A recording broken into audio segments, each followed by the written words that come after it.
Bem, a legislação, a palavra ruim, o decreto que estabelece normas e padrões da bebida, tanto alcoólica quanto não alcoólica, é o decreto 6871, de 4 de junho de 2009. Então, lá dispõe sobre padronização, classificação, registro, inspeção, produção e a fiscalização de bebidas. É uma lei bem extensa, bem completa. E lá eles falam sobre o quê? Sobre as bebidas fermentadas, que a gente já viu bastante, né? Cerveja, vinho, hidromel. Sobre as destiladas, que normalmente são bebidas que possuem altos teores de álcool etílico. E o que a gente vai ver mais tarde, hoje ainda, sobre as retificadas. As retificadas não deixam de ser uma bebida que foi inicialmente fermentada, depois destilada, em terceiro lugar, então ela tem um passo a mais. Ela foi fermentada, destilada, e depois ela foi feita uma terceira etapa, que a gente chama de retificação, né? Onde ela altera as características das apenas destiladas. Então, a gente vai ver que a retificada não deixa de ser uma destilada, mas ela foi posteriormente modificada, vamos dizer assim. Então, primeiro entrando nas destiladas, que a gente já viu, só para passar bem rápido aqui, ó. Aguardente. Aguardente é entre 38% e 54% de volume de álcool, certo? Então a gente vai ter o quê? Aguardente é destilado alcoólico simples ou destilação do mosto fermentado. Terá a denominação da matéria-prima de sua origem, portanto, pode ser aguardente de jabuticaba, aguardente de milho, aguardente de açaí, tá? Se ela contiver aguardente de cana, se ela contiver açúcar superior a 6 gramas por litro e inferior a 30 gramas, entre 6 e 30 gramas, ela é considerada adoçada. Para ela ser considerada envelhecida, 50% dela tem que ser envelhecida por 1 ano. Ou seja, como a gente disse, é uma legislação relativamente simples. Então, você tem lá uma garrafa de cachaça. Se metade dessa garrafa for envelhecida por apenas 1 ano, você já pode chamar ela de aguardente envelhecida. Bem diferente do uísque, que o uísque, a gente viu semana passada, é no mínimo 3 anos, a garrafa inteira, não tem essa de meia garrafa, não. Então, o uísque é no mínimo 3 anos, tá? E a gente vai ver ali para frente que o rum é no mínimo 2 anos. Aí você tem as variações das aguardentes. Aguardente de melaço, obviamente, produzido pelo melaço da cana. Aguardente de cereal, obviamente, produzido por algum cereal. Milho, trigo, cevada, que seja, tá? Aguardente vegetal, produzido por algum vegetal aí. Rapadura, mesma coisa, produzido o substrato é a rapadura. Pode ver que não varia nada a legislação, mas tudo isso está lá. Melado, o substrato é o melado, que é aquele derivado da cana. Quando você pega a cana de açúcar e acrescenta algum ácido, você quebra esse açúcar, você tem o melado. Melado é vendido em alguns supermercados por aí. Aguardente de fruta, obviamente, produzido a partir da fruta, e teoricamente tem que ter o aroma e o sabor dos elementos naturais, tá? Então tem que ser uma destilação que você consiga preservar o sabor e o aroma. Alguns aguardentes de fruta específico têm outros nomes. Por exemplo, o aguardente de cereja, Kirsches, Kirschwasser. O aguardente de ameixa, Mirabella. Tem esse outro nome Slivovich. Aguardente de maçã Calvados, tá? Lembra que o sol fermentado de maçã a gente chamava cidra. A hora que você fermenta a cidra, você tem o Calvados. Mesma coisa de uva, né? Quando você fermenta o vinho, a gente vai ver mais para frente um pouco. Quando você fermenta a uva, você tem o vinho. E quando você destila esse vinho, a gente tem a graspa, ou grapa, ou bagaceira, tá bom? Aliás, desculpa, se você destilar o vinho, a gente chega no conhaque. A gente vai ver daqui a pouco. Se você destilar, você tem que pega o bagaço, aquele bagaço, vou passar um filminho depois. Você produziu a uva, fica um bagaço com o resto de uvas assim, e ali tem muito açúcar. Você faz a fermentação desse bagaço da uva e depois você destila ele, daí a gente tem a grapa ou graspa. Em Portugal fala bagaceira. Ou grapa, ou graspa, tanto faz, mesma coisa. A cachaça, lembrando, a cachaça foi um nome aí que deram especificamente para aguardente de cana, que contém entre 38% e 48%. Então, a cachaça é um produto genuinamente nacional. É produzido do mosto fermentado do caldo da cana, do caldo, tá? Então, cachaça é caldo. É a mesma coisa, se ela tiver entre 6 e 30% de gramas por litro de açúcar é adoçada, e se for envelhecido, pode ser também, ó, apenas 50% por um ano, a gente já pode chamar ela de envelhecida. E pode ainda ser adicionado caramelo. Então, é permitido aí a adição de caramelo, que dá aquela coloração amarelada para ela. O uísque, eu vou passar meio rápido, que a gente já viu tudo semana passada, né? É produzido de cevada, principalmente, malte de cevada, que é aquelas cevadas já germinadas, trigo, milho, tem de centeio também. O uísque escocês, normalmente é bidestilado, né? Ou seja, é destilado 2 vezes, alguns são destilados até 3 vezes, mas só poderemos chamar ele de Scotch se ele for destilado realmente na Escócia, envelhecido por no mínimo 3 anos, tá?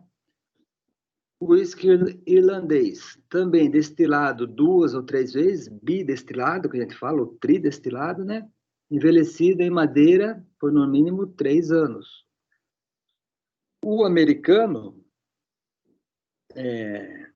envelhecido também em barris de carvalho por no mínimo 2 anos. Conhecido muito, o mais famoso americano é o Bourbon. Bourbon contém entre 51% a 79% de milho na sua produção, tá?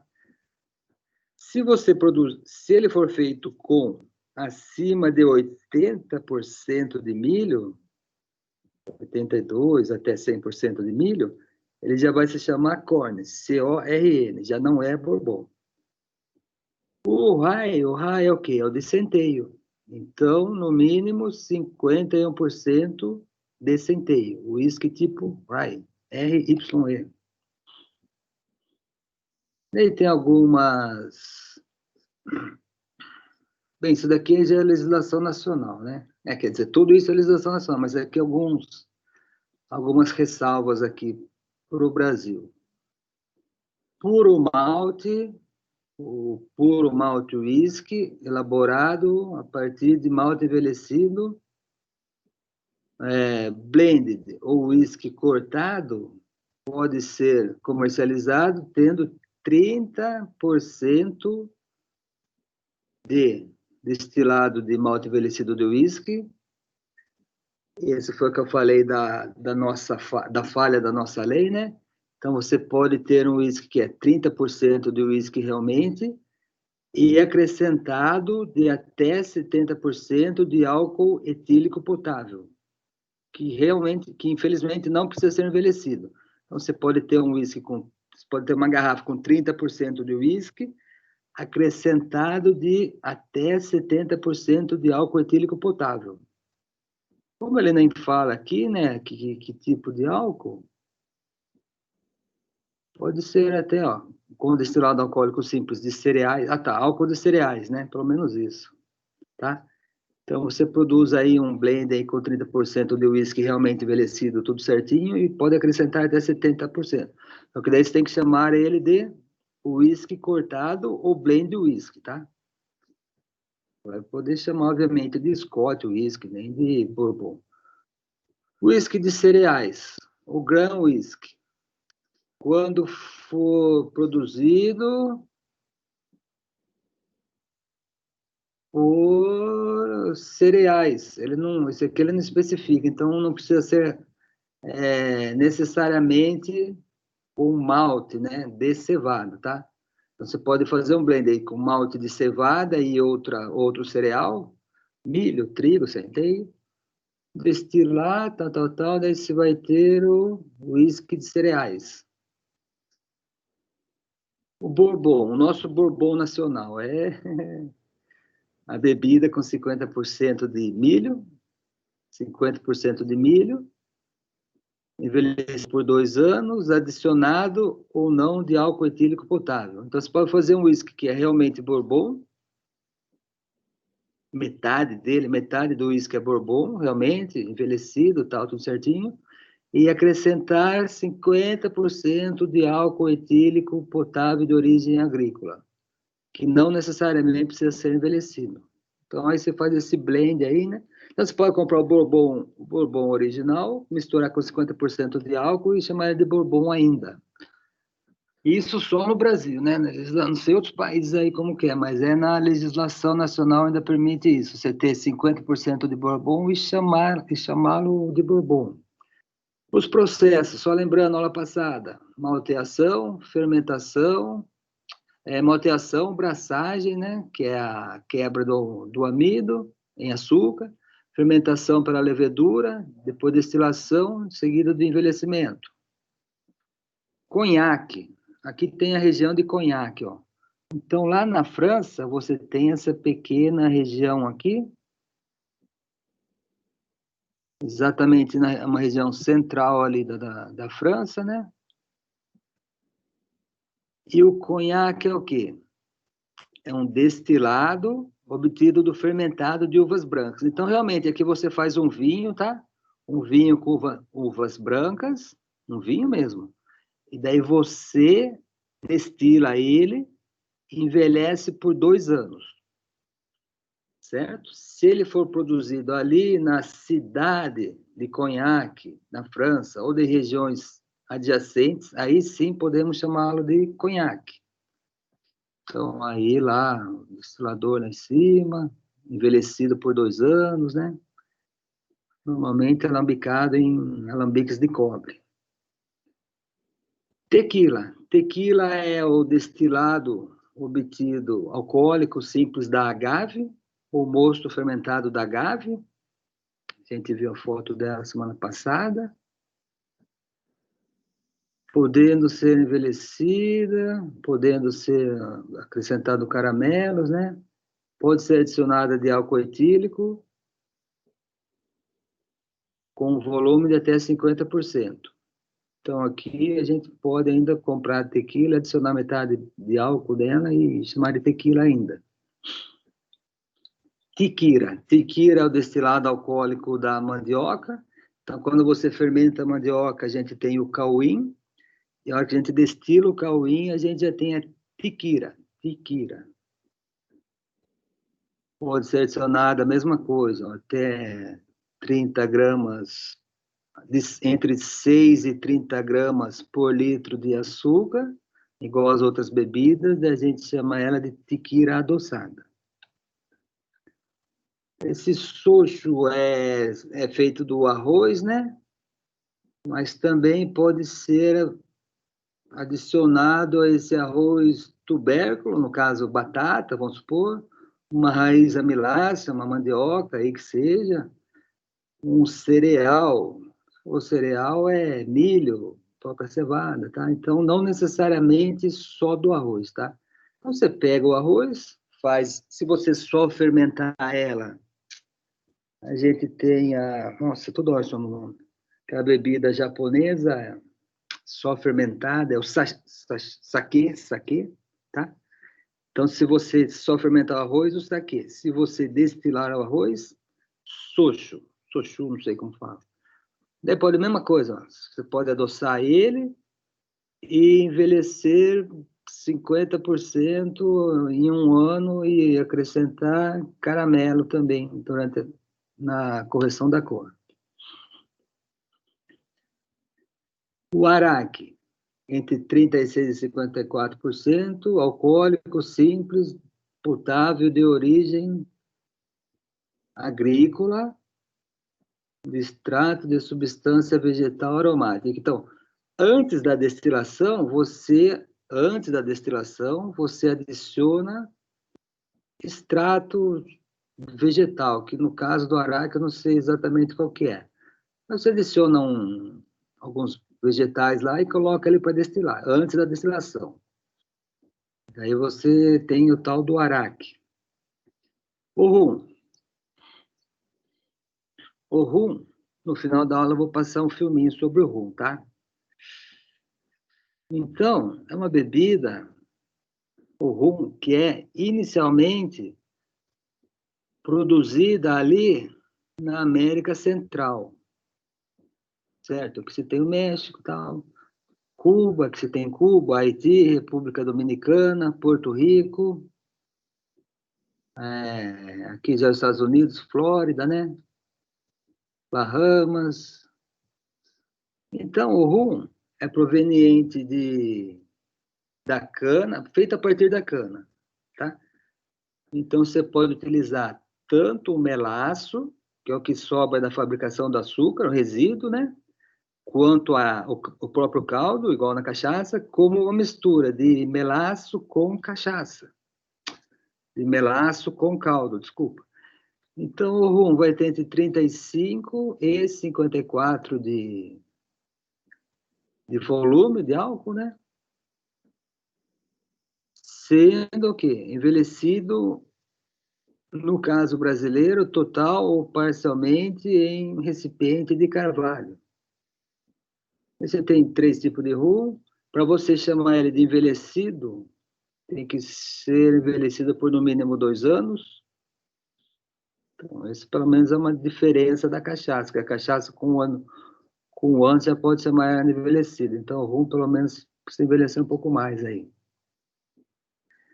Daí você vai ter ali naquela região, praticamente, o rum, que os países que falam espanhóis chamam de rum, são tradicionalmente produzidos em Cuba, Panamá, República Dominicana e Porto Rico. Certo? A origem do rum, vamos dizer, o rum espanhol, vamos dizer assim. O rum inglês, que os países que falam inglês, é produzido aonde? Jamaica, Bermuda, Barbados, Guiana. Tá aqui, ó. Aqui, ó. Barbuda, tá vendo? São esses países de origem britânica. Certo? Ó, Barbados aqui embaixo. Essas colônias britânicas aí, né? Britânicas. Por isso que fala inglês. E o rum de origem francesa, ou seja, de ilhas colonizadas pela França, é o rum do Haiti, Guadalupe, Maria Galante e Martinique. Aqui, ó, Haiti. Algumas ilhas aí que eram colônias francesas, né? Que ali a gente tinha colônia francesa, inglesa e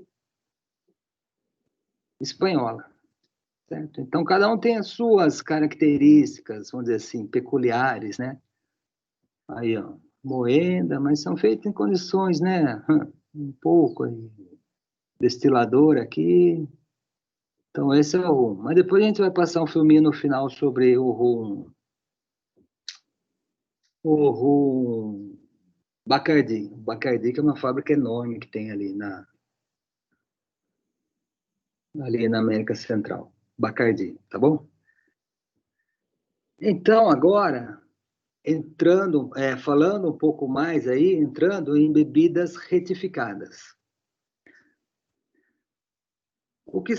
Quem são as bebidas retificadas? Produzidas a partir da purificação das bebidas fermentadas, mediante a separação do álcool em uma ou duas operações, ou seja, destilação, de onde vem a classificação inicialmente as destiladas, que dão depois origem às destilam retificadas. Lá na legislação, que sempre que a gente fala em bebida, o decreto 6871, de 4 de junho de 2009, define como bebida alcoólica retificada, obtida do processo de retificação do álcool pelo rebaixamento do teor do álcool etílico potável ou padronização da própria bebida alcoólica retificada. Ou seja, é uma bebida que foi fermentada, destilada, e após a destilação, ela sofreu alguma alteração. Por exemplo, o gin. Então, o gin é um destilado alcoólico neutro de grãos. Então, você pega o grãos, fermenta ele, destila, e depois você redestila ele, faz uma redestilação ou uma segunda destilação na presença de extratos vegetais, tá? Um desses extratos vegetais são as bagas dos zimbros, que são aquelas frutas, que são frutas retiradas do zimbro, que é o Juniperus comunes. Então, aqui, ó, bagas de zimbro, que é isso daqui, ó, são essas frutinhas aqui, tá? Mas, para fazer o gin, existem diversas receitas. Quando eles fazem essa redestilação, muitas vezes acrescenta-se o quê? Outros extratos vegetais, né? 5, 6, né?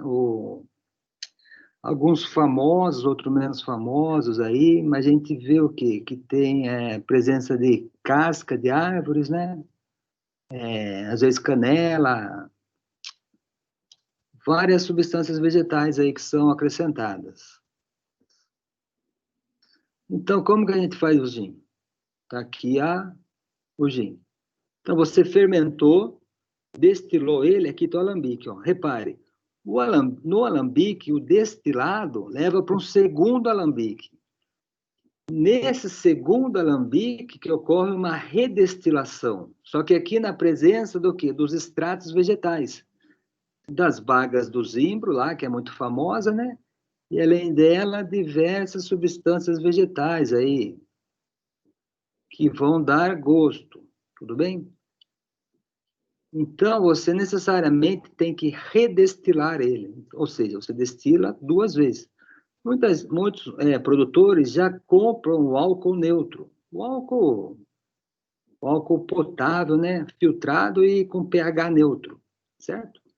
Eles só compram esse álcool aí e eles trabalham bastante nessa redestilação, tá? Então, aqui é uma destilação simples, né?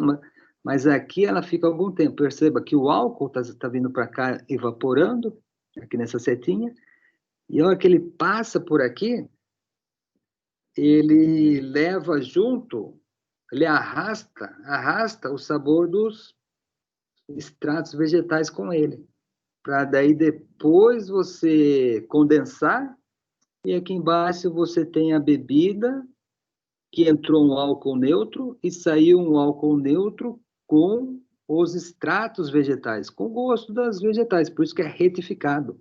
Houve uma modificação aí, né? E aqui a bebida também normalmente vai para até isso daqui, às vezes, depende da receita, às vezes vai para envelhecimento também, não necessariamente. Então, o rum pode ser feito. O que é isso aqui? Inclusive, aqui. O rum, não, desculpa, o gin, estamos no gin. Pode ser feito, inclusive, artesanalmente. Hoje começa mostrando uma produção de gin artesanal. Em São Francisco Xavier, distrito de São José dos Campos, um produtor utiliza mais de 10 tipos de botânicos para fazer o destilado. São cerca de 400 litros por mês. É nesta pequena destilaria, localizado no meio da Serra da Mantiqueira, a 1.200 metros de altitude, que Mauro desenvolveu uma receita para fazer gin artesanal. Eu morava em São Paulo, né? E aí eu mudei aqui para São Francisco Xavier para ter uma vida mais calma, num lugar na natureza. E aí eu comecei a trabalhar no ramo de restaurantes aqui, né? E como eu tenho formação também em bartender, depois eu abri um bar aqui na cidade. E aí eu comecei a pensar o seguinte, né? Pô, se todo mundo está mais preocupado em alimentos naturais, em qualidade de alimentos, etc., as bebidas estão um pouco fora, com exceção da cerveja artesanal, que foi um grande movimento aí. Aí eu pensei, pô, será que não dá para fazer uma bebida destilada, né? Porque como eu tenho bar com os drinks, eu gosto de drinks. E aí eu comecei a pesquisar e eu vi que daria já para fazer uma bebida destilada de qualidade, né? Artesanal. A propriedade tem 5 alqueires. A área de proteção ambiental possui diversas nascentes e uma boa água é fundamental para a qualidade da bebida. Qualquer bebida destilada de qualidade tem que ter uma excelente água. E aqui, a gente está na Serra da Mantiqueira, as nossas nascentes, elas vêm da mata primária. É uma mata virgem que não tem nada, tá? Não tem ninguém morando lá para cima, não tem nenhuma outra propriedade. Então, é água super natural. E a água que a gente usa para o gin, além dessa água natural, a gente ainda filtra a água, porque quando você faz gin ou bebida destilada de qualidade, você tem que tirar os minerais da água também, porque os minerais acabam dando gosto. Então a gente usa essa água com um filtro super sofisticado, com osmose reversa, etc. O primeiro passo para a produção é separar os botânicos. Entre os ingredientes fundamentais está o zimbro, uma semente importada do hemisfério norte. Mas Mauro utiliza 10 tipos de ervas em sua receita, entre elas coentro, pimenta rosa, cardamomo e casca do limão cravo. O gin, né, para quem não conhece, ele tem que ser com o sabor predominante do zimbro. Isso é uma regra, né, de qualquer gin. E então o zimbro está presente aí, obviamente, mas aí tem muita gente que usa outras ervas no gin, tipo coentro, angélica e tal, que são mais usadas, e eu também uso esses botânicos, né? Agora, os outros ingredientes, eu comecei a pensar o seguinte: eu queria um gin que tem um pouquinho de picância, né? Então eu usei a pimenta jamaica e a pimenta rosa. A pimenta rosa é a semente da aroeira, tem aqui na propriedade. Coloquei um pouquinho de cítrico, então tem capim-limão, tem limão cravo. Aí ele tem noz moscada, cardamomo, que são sabores um pouco mais indianos, assim, né? Sabores bem diferentes, né? Aí tem a folha da amora, que também tem aqui na propriedade, que ela dá um amarguinho bem gostoso. Então eu comecei a usar esses ingredientes e fui testando, né? Os insumos já preparados são colocados neste recipiente e injetados no destilador. O processo de saborização é através da infusão do vapor da água e do álcool, que Mauro já compra pronto. O álcool que a gente usa é um álcool de cereais extra neutro bidestilado. Por quê? O álcool de cereais extra neutro é o álcool que é para consumo humano. Mas mesmo assim, eu ainda purifico mais ainda esse álcool, tá? Através de uma outra destilação. E também no processo de destilação que eu faço, eu tomo cuidado de tanto o equipamento, que é um equipamento bastante moderno, quanto a minha estratégia de quanto que eu vou usar, quanto que eu vou descartar, tem o objetivo de você ter o mais puro álcool possível. Então ele certamente vai reduzir os efeitos que o álcool acaba trazendo no organismo da gente, né? São cerca de 6 horas para o destilado ficar pronto. Depois disso, a bebida fica maturando por 1 semana até ser envasada. O teor alcoólico é de 42%.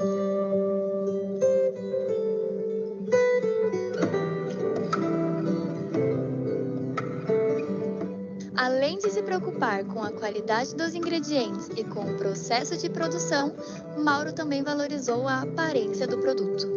O gin é transparente, então a nossa garrafa, além de ter esse rótulo que a gente fez da montanha, que tem as informações ali, tem um fundo de flores para dar uma ideia das coisas que a gente usa que são naturais, para você ver a transparência da bebida, né? Então eu acho que tem tudo a ver. Quando a pessoa pega essa garrafa, ela fala: nossa, eu quero beber esse gin, né? Obviamente você tem todos esses ingredientes, tudo mais, né? Mas já dá, eles acabam combinando com o que a gente faz, né? O designer e a embalagem combina com os nossos ingredientes, nosso processo. São cerca de 400 litros por mês, que são vendidos pela internet e nos empórios e restaurantes da região. Cada garrafa custa em torno de R$80.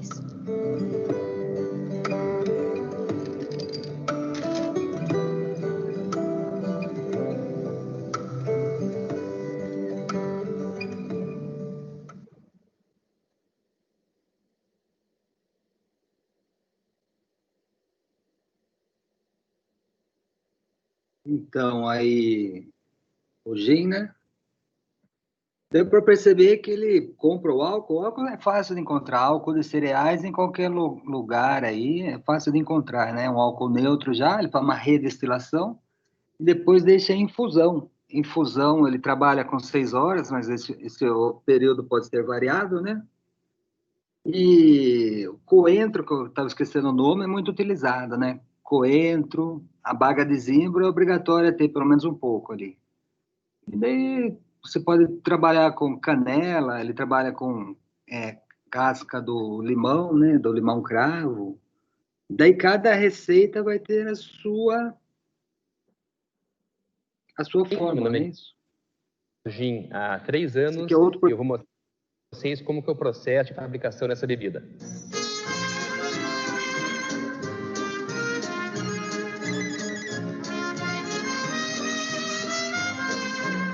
É mais... é um pouco maior.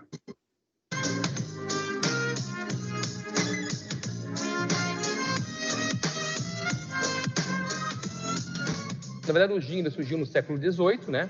E tem uma discussão que o pessoal fala que surgiu na Holanda ou na Itália. A teoria mais aceita é que surgiu na Holanda, né? Mas ele ficou famoso na Inglaterra, né?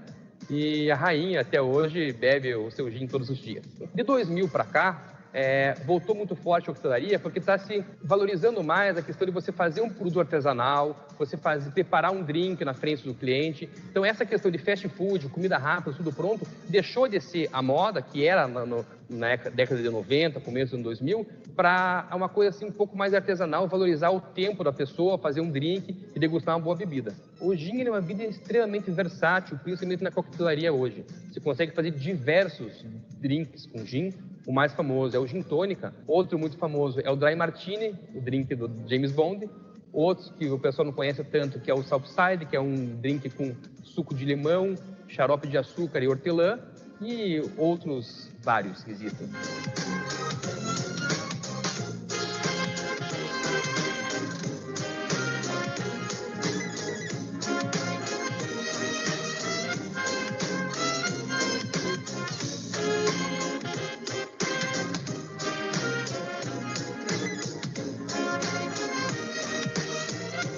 A bebida, para ficar pronta, ela demora uma média de 15 dias, desde a destilação até o invase do produto. Nós deixamos o zimbro infusionado na água e no álcool por um período de 24 horas.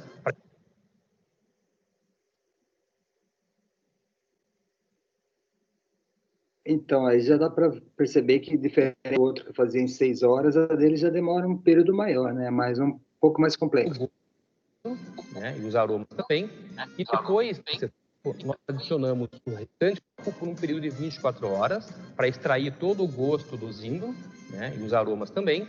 E depois desse tempo, nós adicionamos o restante dos botânicos na solução, e as cascas de laranja e limão nós colocamos na parte superior do destilador, que quando está ocorrendo a destilação, os vapores de álcool vão passar por as cascas e só esse vapor já vai ser suficiente para extrair os cítricos desses insumos. É possível fazer gin em casa, inclusive nós começamos fazendo em casa com um destilador de 5 litros, né, um destilador de cobre, e começamos a fazer experiências em casa.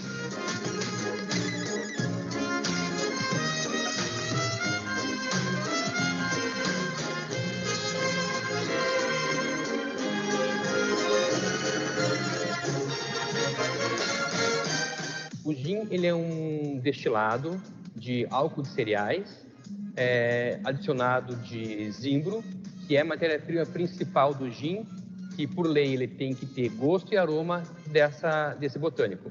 O zimbro, ele é uma baga, né, que dá uma sementinha preta, com um sabor extremamente complexo, e o nosso, para fazer nosso produto, a gente traz ele da Polônia. A base do gin inglês seria zimbro e coentro. O principal, você vai sentir o gosto do zimbro, né? Ele tem um gosto bem complexo de pinho e de resina, um sabor meio adocicado. Então, o zimbro, ele vai ser muito presente no gin, e isso que vai caracterizar a bebida. A partir disso, cada destilaria vai ter a infusão dos botânicos que escolheu para fazer o gin, e daí é muito perceptível de um gin para o outro a questão do gosto por conta dos insumos utilizados. Não existe uma restrição legislativa para você fazer a bebida, né? Como existem gins alemães que usam até 47 botânicos. Nós usamos 14 botânicos, mas não é para você sentir o gosto da baunilha, o gosto da castanha de caju. Ele tem que formar um gosto único para ter um paladar exclusivo, no caso. Então, aí tem a sua formulação. Obrigatório principalmente a baga do zimbro, daquele cipreste. Mas também não só, como ele disse ali, não só o que ele adiciona, mas também no horário que ele adiciona, né? Então, vamos supor, ele trabalha primeiro, ele faz a infusão no zimbro, depois ele adiciona na sequência um outro botânico, uma outra casca, seja o que for, né? O coentro ou trabalha até com castanha de caju, e pelo que ele falou, no final ele acrescenta os cítricos, né? Que são a casca de laranja, a casca daquele limão lá. Então tem uma sequência também que vai dar um paladar diferente.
Professor, para mim aqui tá sem áudio.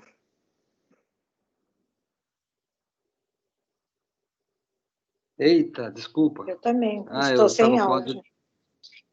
Nossa, desculpa, eu estava com o áudio desligado aqui. Bem, mas eu repito, então.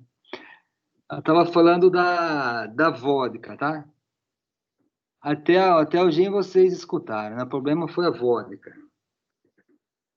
Na vodka, a vodka é o seguinte, é um destilado também, né? Destilado de várias matérias-primas aí, tá?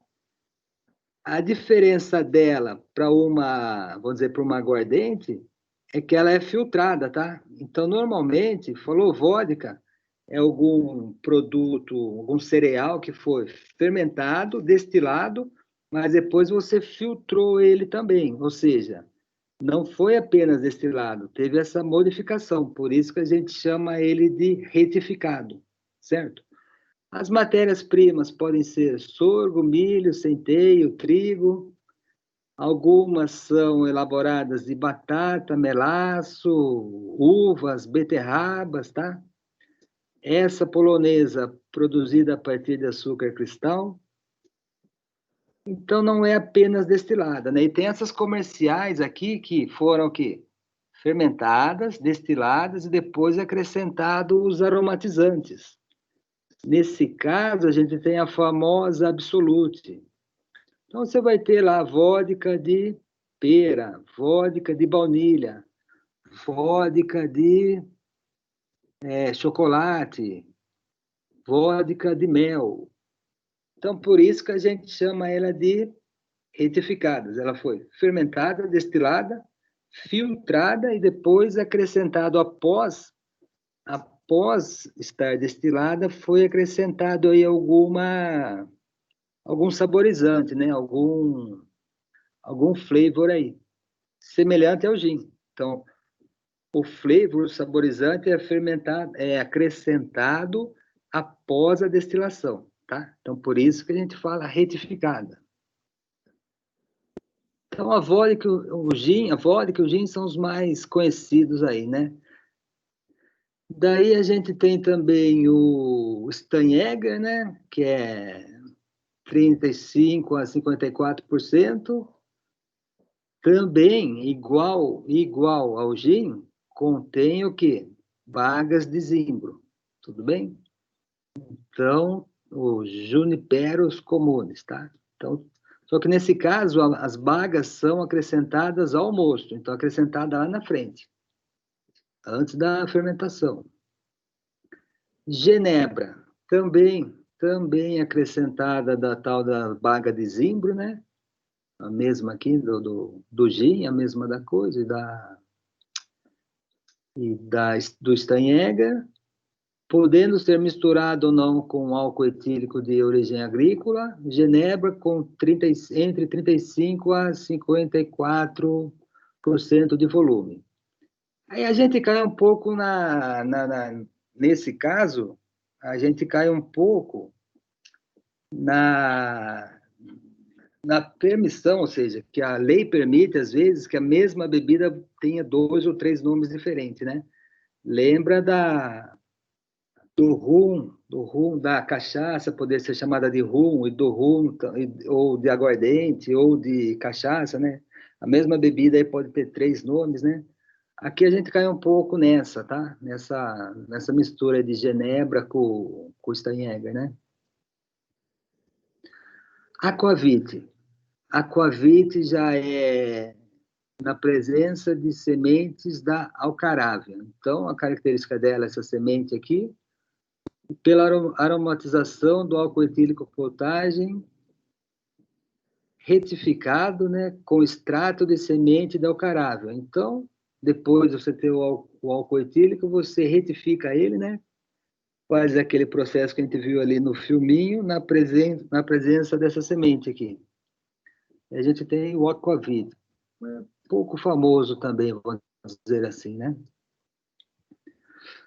O corn, né? O tal do corn, bebida alcoólica com 54% de volume, 30 a 54%, retificação do álcool etílico simples, ou de uma mistura de 30% do alcoólico simples, podendo ser aromatizada.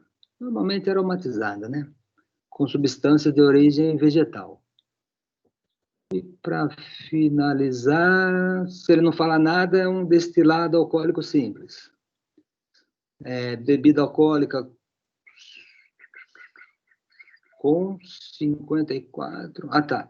Então, passou de 54, acima de 54, né? Até 54, a gente teve essas diversas bebidas aí. Passou de 54, acima, e a gente denomina destilado alcoólico, tá? Então, não é nenhuma bebida específica, destilado alcoólico. O destilado alcoólico pode ser simples, né? Uma simples destilação, ou você pode ter uma bebida que pode ser só destilada ou destilo retificada. Quando você faz uma modificação também pós-destilação. Ou seja, quando você faz uma modificação dela após ela ser destilada. Daí também a gente chama de destilo retificado. Então, essas foram as retificadas.